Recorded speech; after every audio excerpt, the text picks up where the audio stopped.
Bonjour, bienvenue dans cette nouvelle Astro Tao du mois de novembre qui vous décrit les particularités énergétiques de ce mois pour pouvoir surfer sur la vague énergétique du mois. Voilà, pour ceux qui nous suivent depuis longtemps, vous le savez. Pour les nouveaux, je vous le transmets. Il y a toujours un petit décalage quand on parle de novembre. Dans la pensée chinoise, les mois commencent un peu plus tard et vous voyez que cette Astro Tao va couvrir la période du 7 novembre jusqu'au 6 décembre. On regarde toujours deux choses. Alors on a l'année qui est la toile de fond. On sait qu'on est dans une année qui est très feu parce qu'on a du bois qui nourrit du feu, donc un feu quand même assez soutenu. Globalement, retenez une thématique feu pour l'année. Et on arrive maintenant dans un mois hyper intéressant en fait, où on pourrait se dire, tiens, il y a peut-être une certaine tension dans la temporalité du mois, je vais vous expliquer pourquoi, mais en fait, pas tant que ça. Donc, on le décrypte ensemble. Regardez juste les couleurs, vous vous souvenez, le rouge, c'est le feu, l'eau, le bleu, c'est de l'eau. Donc, on a de l'eau et du feu. En général, ils s'opposent un peu, d'une manière très générale. Et vous voyez qu'en fait, ici, on a le tronc céleste, donc l'ordre du mandat céleste qui est donné par le feu, qui est un feu particulier, qui est un feu qu'on appelle yin. Il y a deux sortes de feux, le feu yang très brillant, le feu yin qui est plutôt tourné vers l'intériorité ou la finesse du cœur, on va dire. Et donc ça, c'est l'ordre céleste. Et à ça répond la Terre par ce qu'on appelle la branche terrestre, qui est une eau yin. Mais par contre, vous voyez, c'est comme un cheval de Troie, cette eau yin à l'intérieur, elle contient deux troncs célestes associés qui, eux, par contre, sont très très yang. Et donc, c'est assez intéressant parce qu'on voit qu'il y a un appel du cœur ici, du ciel, c'est-à-dire un appel à un retour à l'intimité, à l'essence de ce qu'on est, à l'essentiel de ce qu'on veut, à l'essence de nos missions, un retour vers du lien aussi, d'une manière générale avec les autres, mais aussi, il ne faut pas oublier que ces symboles vont vers l'extérieur, ils ont un tropisme centrifuge, mais aussi centripète vers l'intérieur. Donc c'est aussi retrouver du lien avec soi-même. Ça, c'est l'ordre du ciel. Puis en gros, le ciel dit ça, et il dit à la terre, écoute, débrouille-toi pour faire quelque chose avec cet ordre qui est très clair. Vous voyez, il n'y a qu'un tronc céleste et le tronc lui-même, il n'est pas alambiqué. Il y a toujours une seule directivité à ce tronc céleste. La terre répond par une eau yang et un bois yang. Alors c'est intéressant parce qu'on pourrait se dire, tiens, vous voyez déjà que le 1 des deux est plus grand, là ici, c'est cet eau yang, Ran, et c'est dans l'axe, donc c'est l'énergie principale de cette branche ici, ce qui est logique parce que c'est de l'eau. Alors l'eau yang, il faut voir ça comme un grand fleuve, quelque chose qui charrie, qui crée du renouveau, qui fait du cleaning, qui crée des mouvements, des voyages, etc. Et à l'intérieur de cette eau yang, on a une sorte de bois yang, donc une sorte de chaîne, un truc très verticalisé, très ancré, très profond, très puissant, qui résiste, on va dire, ou qui tient, ou qui est annexé à ce passage du fleuve. On pourrait se dire, tiens, en fait, cette eau vient directement éteindre le feu, puisqu'il y a une sorte de clash entre l'eau ici et le feu, mais on peut le voir un peu différemment. Parce que si vous regardez bien, on a de l'eau, si on se met dans l'idée d'un cycle créatif, en fait, j'essaie toujours de me mettre dans le même sens que vous, donc moi je dois tourner mon bras à l'envers. Vous avez l'eau ici, vous avez le bois ici, puis vous avez le feu en haut. Et donc, si on repart de là, vous voyez que cette eau peut nourrir le bois, donc l'eau nourrit le bois qui lui-même nourrit le feu. Et ce que vous voyez ici, c'est qu'il y a comme des efforts terrestres pour faire en sorte, dans un cycle physiologique, de rejoindre l'ordre céleste. Et une des conséquences de ça, c'est qu'en fait, ce mois, il y a comme quelque chose qui a une poussée verticalisante. C'est-à-dire, l'eau yang, évidemment qu'elle est plutôt dans un plan horizontal, comme ça, mais elle est dans un plan horizontal qui est orienté.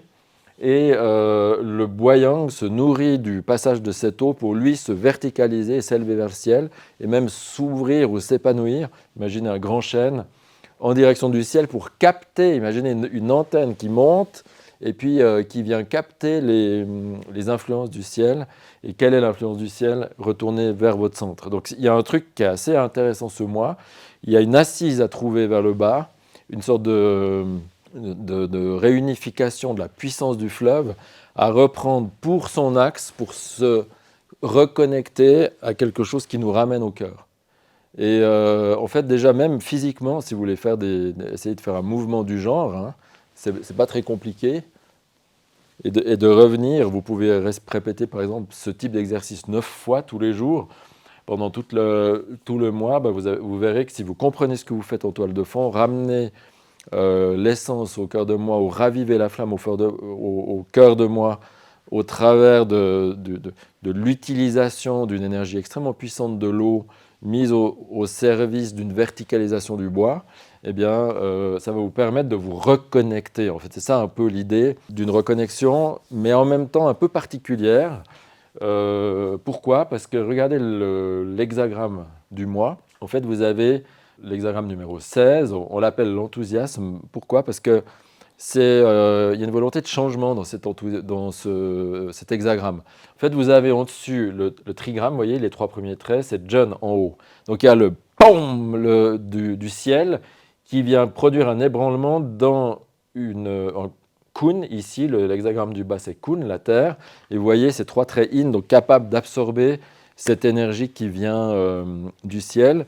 Mais donc, c'est une énergie extrêmement vitalisée du tonnerre, de l'éclair surtout, qui vient ébranler la Terre et qui permet le renouveau. D'où l'idée ici de l'enthousiasme. Et quand on regarde le texte du I Ching, vous pouvez le faire, hein, si vous cherchez hexagramme 16 I Ching dans Google, vous allez tomber sur plein de textes explicatifs. Vous verrez qu'il y a l'idée d'oser reconfigurer, d'oser créer, d'oser y aller en fait, mais sans partir dans une forme d'impulsivité. Par contre, c'est un mois qui est extraordinaire pour, se reconnecter à sa mission principale, et puis deux, faire la reconfiguration nécessaire pour que cette connexion puisse exister.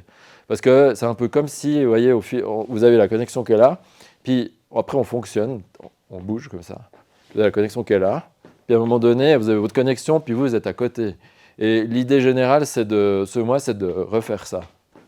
Alors avec un petit peu plus d'enthousiasme peut-être que ce que je fais là, vous pouvez sauter comme ça, paume pour vous retrouver au milieu.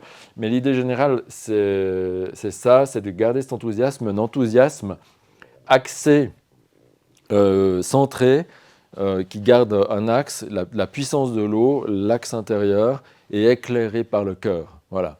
Donc, et ça veut dire, vous pouvez le prendre à n'importe quel niveau, hein. Ça peut être recentré, réaxé, réenthousiasmé, rendre de nouveau les choses magiques autour de vous dans le domaine professionnel, dans le domaine amoureux, dans le domaine familial. Comment vous enthousiasmez votre famille en remettant du renouveau sans que ça soit surfait, vous voyez, sans que ça soit que vos filles ou vos enfants vous disent « Ouais, allez, papa, essayez pas de jouer aux jeunes », vous voyez, le truc qui vous dézingue d'un coup comme ça.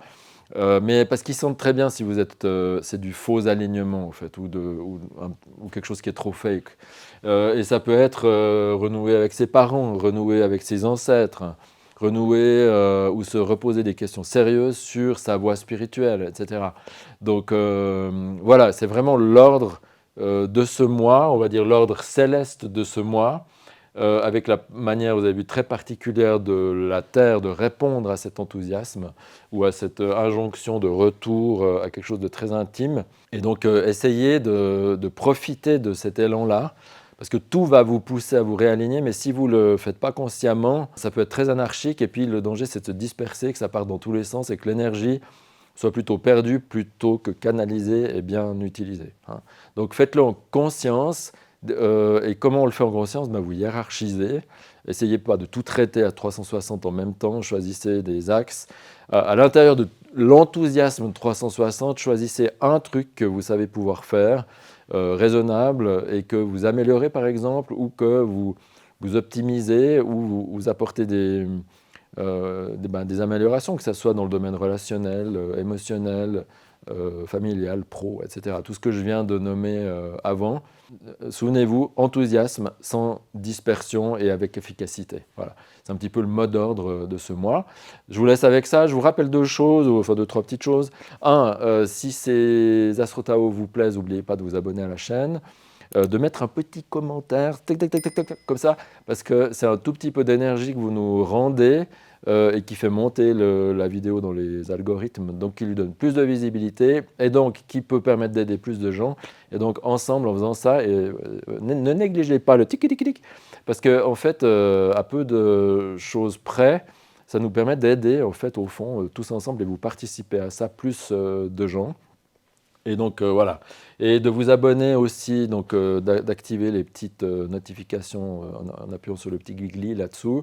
Voilà, donc tout ça. Et pas oublier aussi éventuellement de partager ces vidéos si vous trouvez qu'elles sont utiles, de partager alors avec, en sentant à qui ça peut vraiment être utile, hein, pas partager pour partager, mais si c'est utile à quelqu'un d'autre, voilà, pourquoi vous perdez rien à partager. Voilà, donc pour ma part, je vous retrouve après notre voyage en Chine, parce qu'on va partir en Chine tout prochainement, au mois de décembre, pour l'Astro Tao de décembre, et puis on va déjà commencer à préparer la grande Astro Tao de toute l'année 2026, parce que c'est toujours bien de s'y préparer un tout petit peu à l'avance. Je me réjouis de vous retrouver, à tout bientôt, et d'ici là, portez-vous bien.